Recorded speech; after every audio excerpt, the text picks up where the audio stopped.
सिद्दीकी को ना तो धमकी दी और ना ही बाबा सिद्दीकी से कभी उसकी दुश्मनी रही। आपको बता दें कि मुंबई में सलमान खान के घर गैलेक्सी शूटआउट केस में जो चार्जशीट दाखिल की गई, उसमें मुंबई पुलिस ने कहा था कि लॉरेंस मुंबई चाहता है और मुंबई पर कंट्रोल चाहता है। तो क्या मुंबई में अपनी बैठ बनाने के लिए ही लॉरेंस ने बाबा सिद्दीकी को चुना? क्योंकि बाबा सिद्दीकी न सिर्फ राजनीति, सरकार और पुलिस में ठीक ठाक दबदबा रखते थे, बल्कि वो बॉलीवुड में भी उतने ही मशहूर थे। तो क्या बाबा सिद्दीकी के कत्ल के पीछे की असली वजह सिर्फ यही है? लेकिन मुंबई पुलिस बाबा सिद्दीकी हत्याकांड से जुड़े एक एक पहलू पर कड़ी पड़ताल कर रही है। अब सूत्रों से खबर है कि पुणे में शूटर्स ने मर्डर से पहले कई बार मीटिंग करके हत्या की साजिश रची। इस मर्डर केस में अब तक मुंबई पुलिस ने 3 आरोपियों को गिरफ्तार किया, जबकि 3 आरोपी फरार भी हैं। सीएम शिंदे ने कहा कि हत्या के आरोपियों को फांसी की सजा दिलाई जाएगी। उधर मुंबई पुलिस ने एहतियातन सलमान खान के घर पर, उनके फार्म हाउस पर सुरक्षा को बढ़ा दिया है।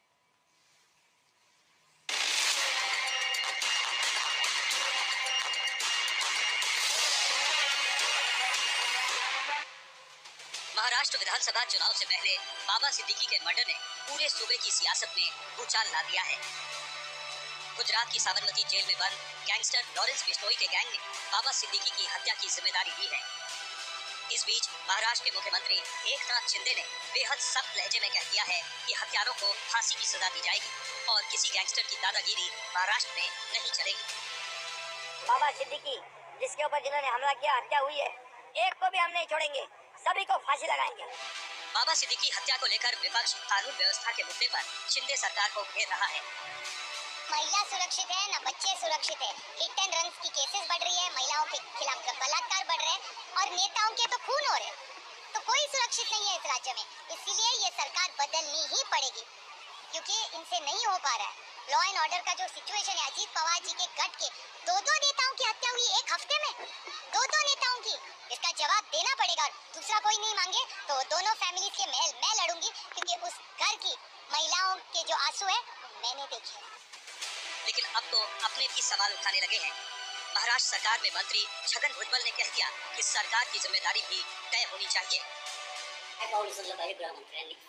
पोलिसांना पूर्णपणे केलं पाहिजे, फ्री हँड। मी तुमच्या पाठीमागे उभा आहे, काय करता मी तुम्हाला विचारत नाही, पण जे कोणी गुन्हेगार आहेत त्यांची विल्हेवाट करा. पण ती केवळ होम मिनिस्टर नाही, मुख्यमंत्र्यांची सुद्धा जबाबदारी आहे. पुलिस खात्यामध्ये योग्य प्रकारचे अधिकारी नेमले गेले पाहिजे। खास बात यह है कि इसी लॉरेंस बिश्नोई गैंग ने अप्रैल में मुंबई में सलमान खान के घर पर फायरिंग की थी। उस समय भी सीएम शिंदे ने सलमान खान से मिलकर सुरक्षा का वादा किया था और लॉरेंस जैसे गैंगस्टर को मिट्टी में मिलाने की बात कही थी। अब उनका ये बयान सोशल मीडिया पर वायरल हो रहा है। ये मुंबई है, इसमें अभी कोई गैंग वांग नहीं है। ये पूरा अंडरवर्ल्ड खत्म हो चुका है और ये बिश्नोई को कोई भी खत्म कर देंगे हम लोग, बिल्कुल। ये मुंबई पुलिस है, ये महाराष्ट्र है, या किसी की दादागिरी हम चलने नहीं देंगे। उनको पूरी गैंग को मिट्टी में मिला। अभी तक किसी को रिमांड नहीं मिली है। सवाल ये है कि क्या बाबा सिद्दीकी मर्डर केस में लॉरेंस से पूछताछ होगी? अप्रैल के महीने में सलमान खान के घर पर जो फायरिंग हुई, उसमें भी जो लोग इन्वॉल्व थे, जो शूटर्स इन्वॉल्व थे, वो लॉरेंस बिश्नोई गैंग नहीं हायर किए थे। उन्हें पैसे भी लॉरेंस बिश्नोई गैंग नहीं दिए, पिस्तौल भी उनको लॉरेंस बिश्नोई गैंग नहीं दी। लॉरेंस बिश्नोई का भाई अनमोल बिश्नोई और लॉरेंस बिश्नोई दोनों को ही आरोपी बनाया गया था उस केस में। मुंबई क्राइम ब्रांच ने बहुत कोशिश की लॉरेंस बिश्नोई की कस्टडी लेने की उस केस में भी, पर वो कस्टडी ले नहीं पाए।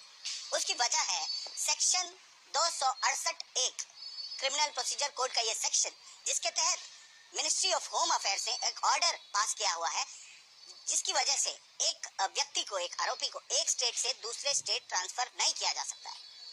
ये ऑर्डर अगस्त के महीने तक था, पर अब सूत्रों की माने तो ये ऑर्डर अब एक्सटेंड भी किया हुआ है।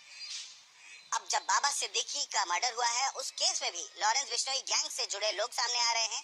कुछ लोग लॉरेंस बिश्नोई गैंग से जिनके एफिलिएशन है, उनका नाम सामने आ रहा है, वो कुछ लोग अरेस्ट भी हुए हैं। तो क्या इस बार Mumbai crime branch Lawrence Bishnoi की कस्टडी ले पाएगी? उधर इस हत्याकांड के बाद अभिनेता सलमान खान की सुरक्षा और बढ़ा दी गई है। अभी सलमान भाई के पास इर्द गिर्द 40 लोग हैं एक साथ, हाँ, क्योंकि Y+ सिक्योरिटी है, पुलिस भी है, पुलिस की एस्कॉर्ट भी है आगे पीछे, और पर्सनल एस्कॉर्ट भी है। सवाल ये है कि क्या लॉरेंस बिश्नोई अब मुंबई पर राज करना चाहता है? सवाल ये है कि क्या लॉरेंस बड़े-बड़े लोगों को टारगेट कर अंडरवर्ल्ड का नया डॉन बनना चाहता है? क्योंकि सलमान खान के घर फायरिंग और उन्हें धमकी के बाद बाबा सिद्दीकी की हत्या इसी ओर इशारा कर रही है।